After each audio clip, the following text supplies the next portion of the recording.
Hello and good morning and good afternoon, and thank you for joining us today wherever you are dialing in from around the world as we discuss our human rights outlook. Our focus subject today is freedom of speech and right to privacy. My name is Donna Westerman, Senior Advisor to Verisk Maplecroft, and I'll be moderating the webinar today from New York City. First, let me give you a brief introduction to Verisk Maplecroft and provide a little housekeeping, and then I'll hand things over to my human rights colleagues. For those of you who may not know us, we are a leading research and consultancy firm specializing in global risk data and country risk analysis. And here at Maplecroft, we believe in simplifying the complexities of managing human rights. There is no one-size-fits-all approach to addressing human rights. The task, as you all know, is overwhelming, and many companies don't know where to begin or what actions are most pertinent to their organization when tackling these very material issues.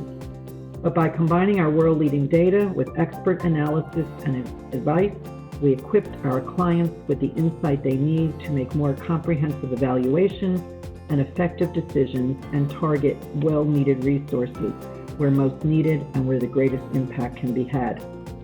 Our specialist consultants and human rights experts offer you the highest level of assurance.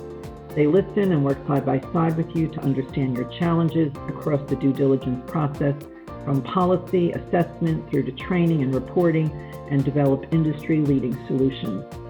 So whether you're taking the first steps in identifying your human rights risk exposure or leading the way in your field, we're here to help deliver on your strategic goals with analysis leading the way. Now I'd like to make you aware of a few housekeeping items. Firstly, your microphone is muted by default for the duration of the webinar. So for those multitasking, it's all good. But the good news is you can use the chat panel to send us questions at any time during the presentation. We really want to hear from you. If you're viewing the webinar in full screen mode, you can see that chat function via the drop-down panel that is revealed when your mouse is at the top of your screen. Otherwise, you can open it in the top right of your WebEx window or by clicking the blue dialog button. Please note, if you'd like to ask questions anonymously, you must have just host and presenter selected in the drop-down box of recipients before sending your question. Otherwise, the other participants will see the question and who it's from. Secondly, we'll try to answer as many questions as possible with the time remaining at the end of the presentation. But often we do run out of time and we do not get to all questions, so we will coordinate a follow-up response with you after the session because we want to make sure that all your questions are understood and that they're answered. And finally, don't stress out. Don't worry about taking copious amounts of notes during the webinar. The presentation slides and a recording of the webinar is made available to you via your email in the next few days. But on that note, due to the GDPR regulations, if you've selected Do Not Email on any Maplecroft forms you may have received in the past, unfortunately, we will not be able to send you the slides of today's presentation. The good news is you can change your settings, or you can get in touch with us directly at info@maplecroft.com if you would like to receive this. I do suggest that you do that. The slides are really good, and I think they'd be really helpful for you moving forward in whatever strategies you may be working on regarding human rights. So that's the end of the housekeeping. I'm now delighted to be able to introduce today's panelists, and although we can't be sitting next to you, you can certainly see us. And let me introduce our panelist, Sophia Naslia, Human Rights Analyst based in our Singapore office, and Ryan Ahern, Senior Commodities Analyst based in our Bath office in the UK. So Sophia, let me start right away with you. Human rights issues are growing ever more complex and diverse. They have an increasingly prominent profile in the media. Can you tell us a little bit about the human rights outlook and how you came up with the topics for 2019? Of course, Donna, and thanks everyone for joining us today.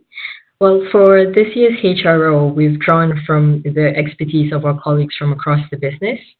So in addition to our in-house human rights specialists, we've also included expert analysis from our colleagues from the environment, commodities, regional, and analytics teams. We found that our cross-thematic approach has allowed us to look at current and emerging human rights issues through a wider lens, while also, providing nuance and specialized expertise on topics that often overlap across several themes. And as for how we arrived at the five chosen topics in this year's Outlook, we've identified two key themes that we believe needed to be addressed. So the first is looking at fast-moving developments in technology and to examine what this means for companies grappling with human rights issues that may not have surfaced for them previously. So this became the basis for our freedom of expression and data privacy piece, and also for our renewables piece. Secondly, we wanted to look at the drivers of risk in current and emerging human rights developments.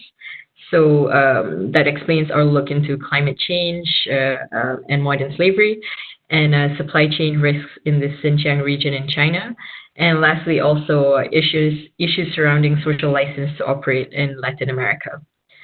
And aside from relying on our expert analysis, our methodology also draws on consultation with external stakeholders, with companies across multiple sectors, and crucially on our trusted human rights data set scores. Thanks, Sophia. Really exciting topic. Cross-sector, impacts everyone. We have quite a bit to unpack today in our first two topics, so let's just jump straight into it. Our first will be on the freedom of speech and right to privacy, where Sophia has been looking at global trends in these two issues and how they can impact businesses. Sophia, what have you found when looking at these areas? Yeah, thanks, Donna. And yeah, some interesting findings when looking at the data. First of all, we've seen a clear upwards trend in the increase of countries rated extreme risk for two of our indices. So that's our freedom of expression and right to privacy indices. Overall, we've seen a 10% increase in extreme risk countries in both indices over the last 3 years.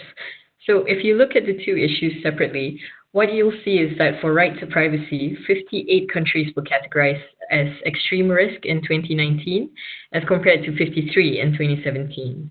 So similarly, for our freedom of expression index, the number of extreme risk countries increased from 52 in 2017 to 58 this year.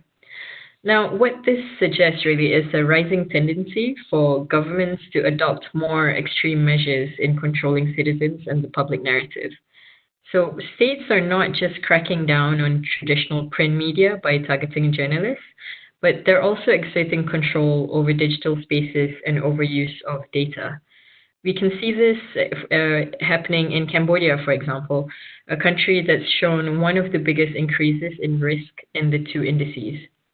Under the current Hun Sen government, Cambodia has implemented extensive online surveillance, as well as seen a spike in arrests and prosecutions for online speech that's been critical of the government. So you'll see two key observations in the figure we have in the slide here. Firstly, that the countries that are known to be autocratic, such as China, Saudi Arabia, and Egypt, they show little significant change in their extreme risk scores. Whereas in countries like Cambodia, Laos, and Turkey, where the government have been trying to exert more control, there have been significant increases in risk.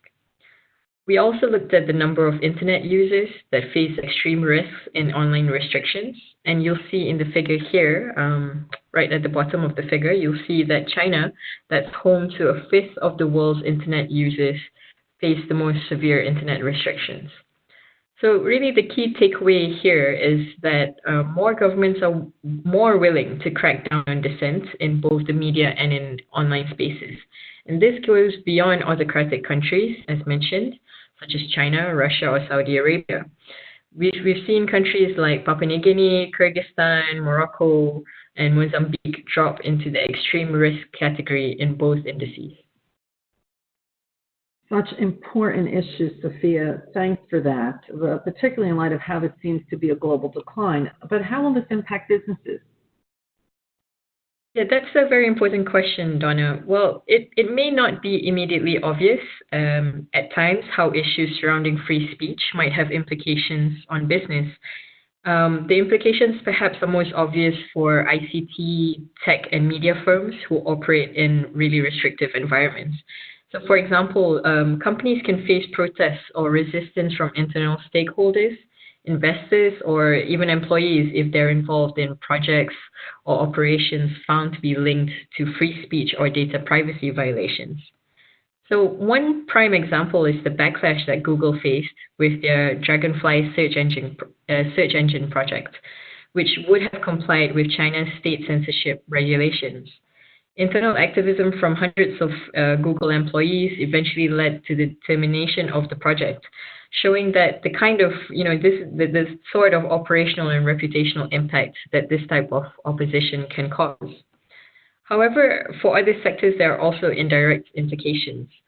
Declines in free speech and privacy can, for example, signify threats to the rule of law, which can undermine overall business environment. Companies could also be expected to share information or private data with authoritarian governments, which would then have significant reputational impacts. So I'll talk about this a little bit more in the next slide, where we'll look into the implementation of the social credit system in China. But what is clear is that companies found to be complicit in rights abuses, including controls on free speech, will be scrutinized and held accountable by internal stakeholders, whether these are employees, investors, shareholders, or even partners. I'd just like, Sophia, to back up on what you mentioned about the social credit system in China. There's been an awful lot of speculation regarding this, but what can we actually expect on how the system will be applied, and what do companies need to be, really made aware of? Yeah. Well, it's important to state that the social credit system is in its very early stages of development, and that as of now, it's not a unified system, but instead exists as an assortment of existing official pilot schemes and public sector initiatives. So you can see in our figure here that we have in the deck, selected urban districts and cities chosen to pilot variations of the social credit system. What it is a reputation-based system where good behavior is rewarded while bad behavior is punished. Companies registered in China will be allocated social credit codes, which would allow authorities to monitor and record their activities. But I guess what's concerning is that looking at China's dire human rights record, it's likely that the social credit system will be used to silence political dissent. We've already seen instances of this where those critical of the state have had their movement restricted under early applications of the system. While it's not yet quite so clear what data companies are expected to share with the Chinese state, they would face reputational risks if they are required to, for example, provide personal employee data to the authorities, or if they come under pressure to do so. And we've seen this type of wide-ranging surveillance taking place in Xinjiang, where the ethnic minority Uyghurs have been targeted purely based on their ethnicity. Advanced facial recognition technology, which is embedded in China's surveillance, is being used to identify and track Uyghurs who are then searched and reviewed, which has obvious free movement and privacy implications.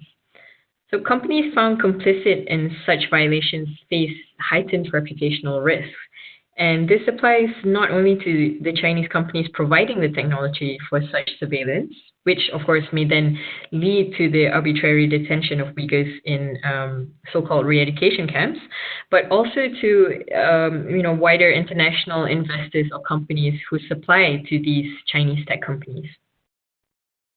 Thanks, Sophia. This is certainly a good summary look into the implications for business, that may not immediately be obvious, and certainly we could spend our entire time just on this topic. Certainly, another element for companies, to consider in their due diligence strategy when sourcing from these countries. Now let's have Ryan Aaron. He's our senior commodities analyst in Bath. Let's have him talk a bit more about these violations and what they mean for global supply chain risks. Thank you, Donna.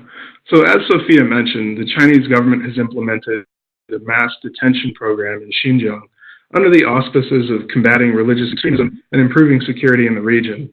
The result is one of the largest state-sponsored forced labor programs currently in existence. Therefore, the risk that global supply chains in multiple sectors could be linked to forced labor in China is quite high.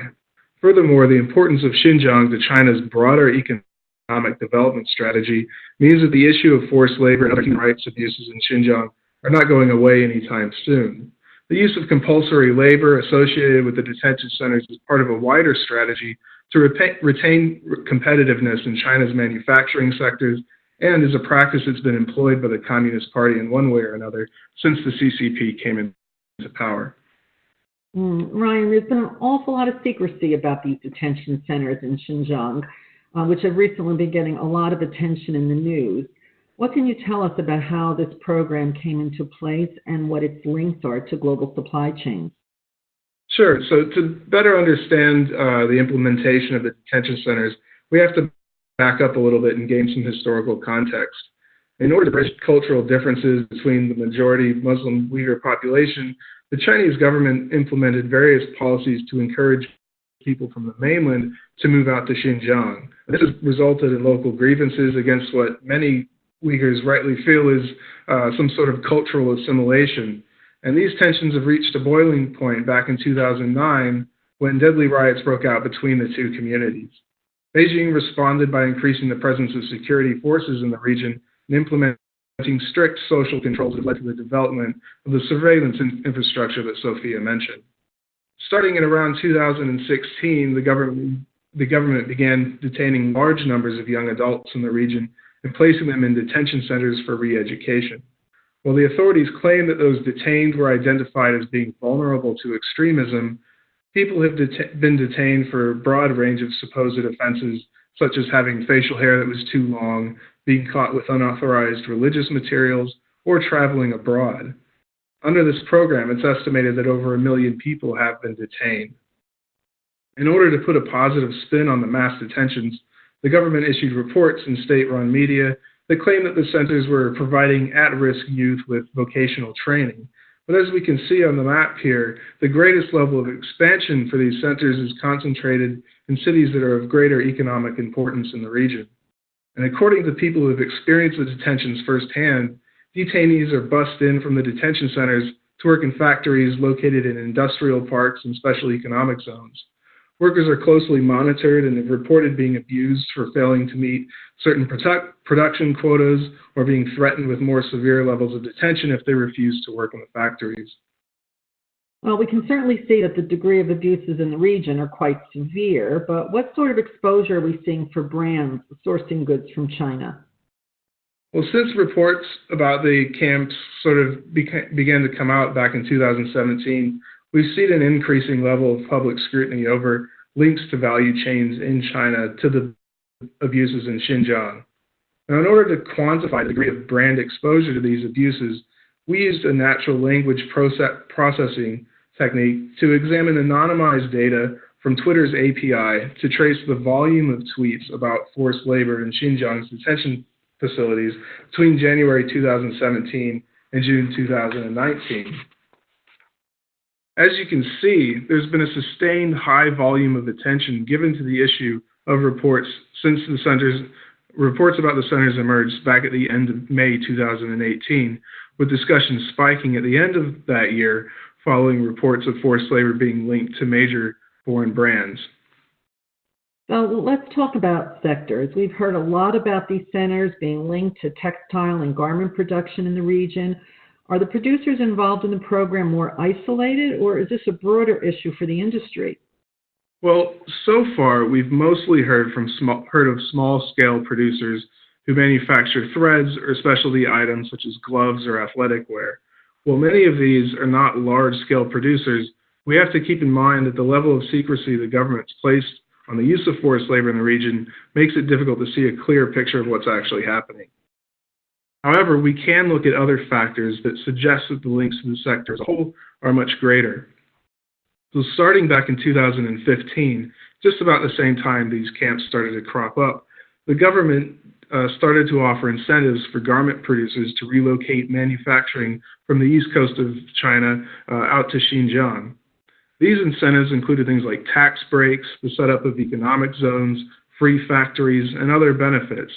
For example, other companies that have opened factories in economic zones that have been linked to forced labor include major synthetic fabric producers, yarn producers, and while there's not been a lot of direct confirmation that Many of these brands are using forced labor. Their operations within these industrial zones in proximity to other companies that have been linked to detention centers should be worrying for any brand sourcing goods from China. Well, it's quite clear that the risks for the apparel industry in China are quite high, but what about the supply chains outside of China? Well, beyond forced labor in the factories linked to detention centers, we've also seen forced labor in the region linked to the production of key raw materials that are exported beyond China. Xinjiang accounts for about 70% of China's domestic cotton production. Even before the expansion of detention centers in the region, there's been a strong evidence of forced labor being linked to cotton production in Xinjiang. The Xinjiang Production and Construction Corps, a group linked to the Chinese military, has operated cotton farms and coal mines in the region as part of its mandate to develop links between Xinjiang and the economy in the mainland. Traditionally, the XPCC has used inmates from the mainland to work in mines, farms, and on construction projects in the region. However, the use of forced labor by the XPCC has recently extended to the Uyghur population in recent years. Due to the scale of mass detentions in the region, many families have been left without their main breadwinners, since many working-age adults have been put in the centers.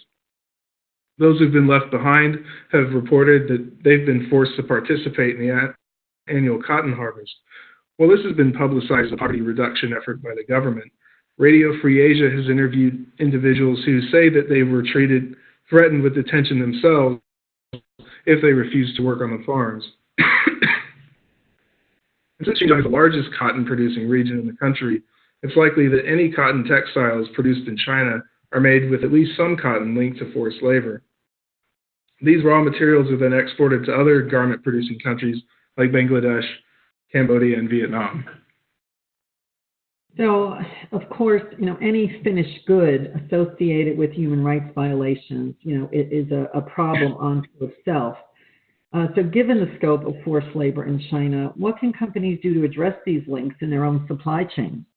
Well, due to the government's attempt to cover up abuses in the region, standard due diligence efforts are not going to be effective in ensuring that brands are not sourcing goods produced through forced labor in China.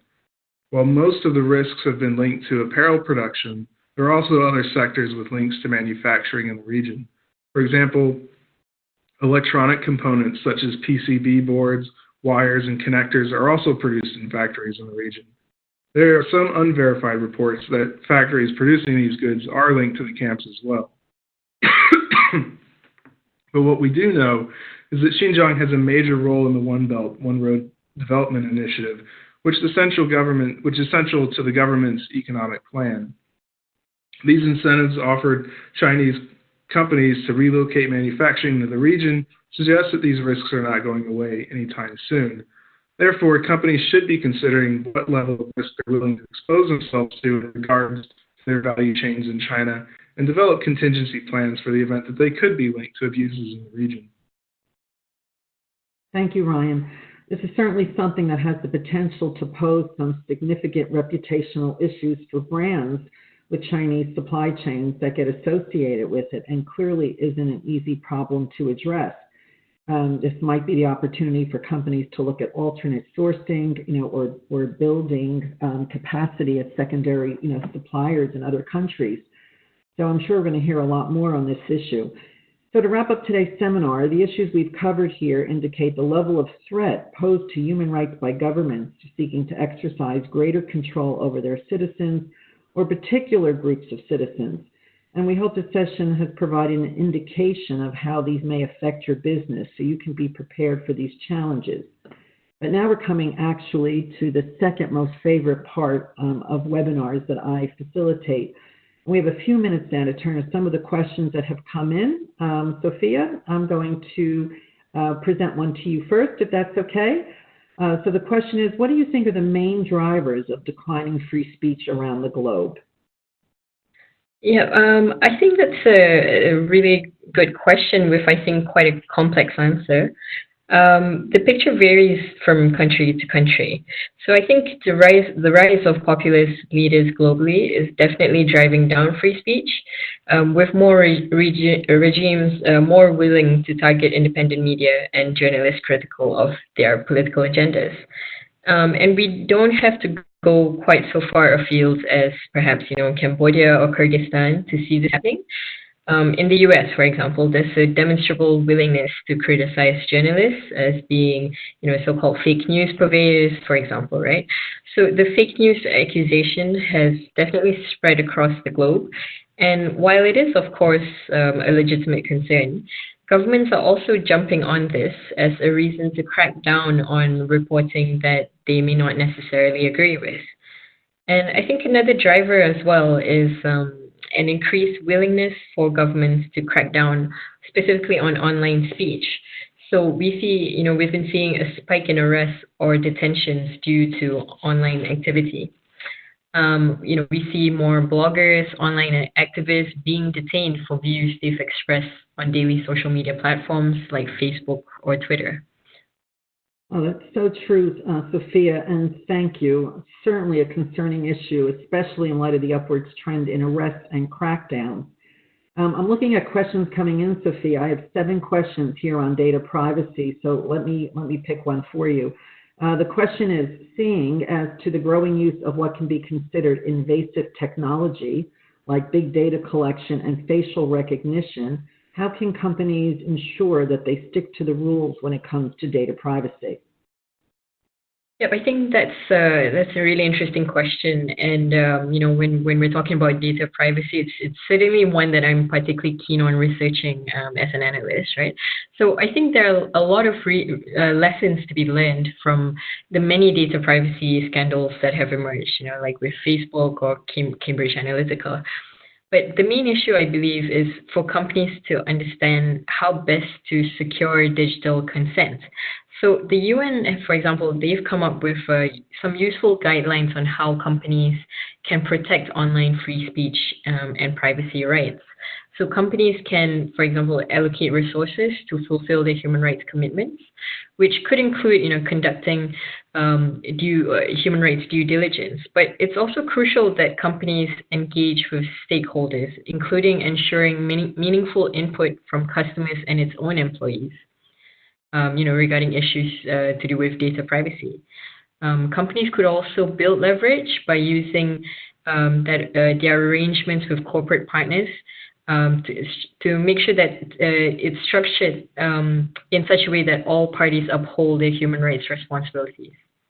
And I think at the crux of it, businesses must ensure that they themselves do not cause, contribute, or become complicit in human rights abuses by being involved in state censorship or surveillance. Thanks, Sophia. There's certainly a lot to unpack there. I can tell by the number of questions coming in, so apologies in advance for the other questions, out of respect for time. And also I want to get Ryan in here for a couple questions. We'll be replying back to the other questions that have come in. So I have one for Ryan now. The question is, what sort of measures could be effective in dealing with the issue of forced labor in Xinjiang? Well, Donna, this is a really challenging issue for companies, and there aren't really any easy solutions. Ideally, companies with manufacturing in China need to get as much transparency as possible to determine if any of their value chains have been linked to Xinjiang. However, this is going to be difficult, if not impossible, to achieve with total certainty due to the efforts of the government to cover up links to forced labor in the region. Businesses need to determine whether continuing to supply from China is still in their best interest and what level of risk they're willing to expose themselves to, particularly in the garment and apparel sector.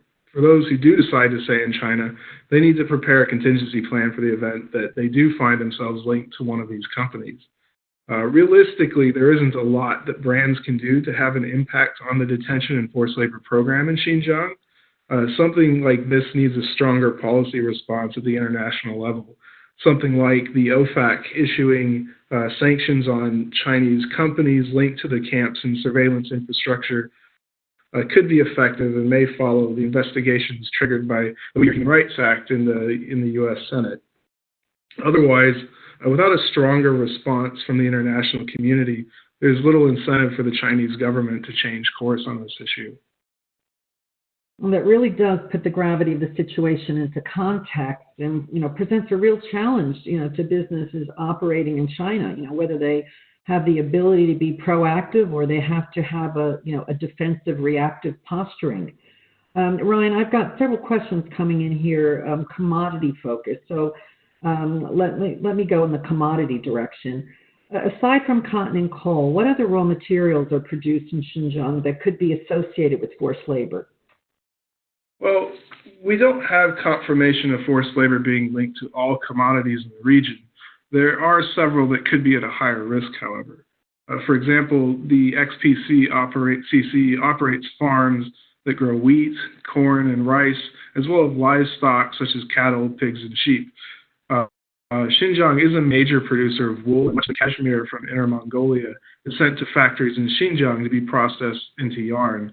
So Xinjiang is a major producer of fruits such as melons, apples, grapes, and pears.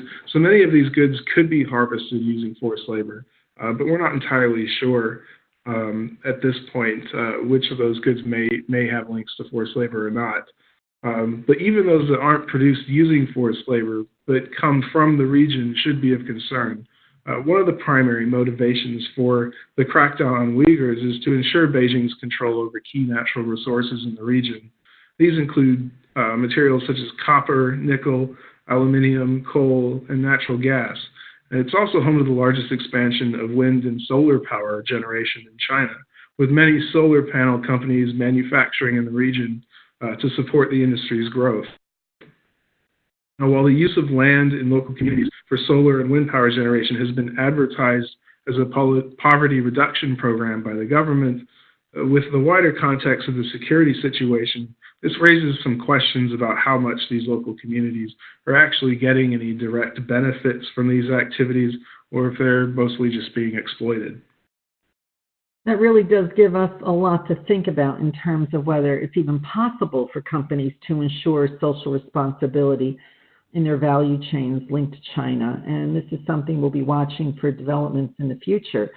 But by any measure, the nature, scale, and complexity of the challenges companies face to respect the human rights privacy is growing substantially. Unfortunately, for those still having questions out there, we've come to the end of today's session.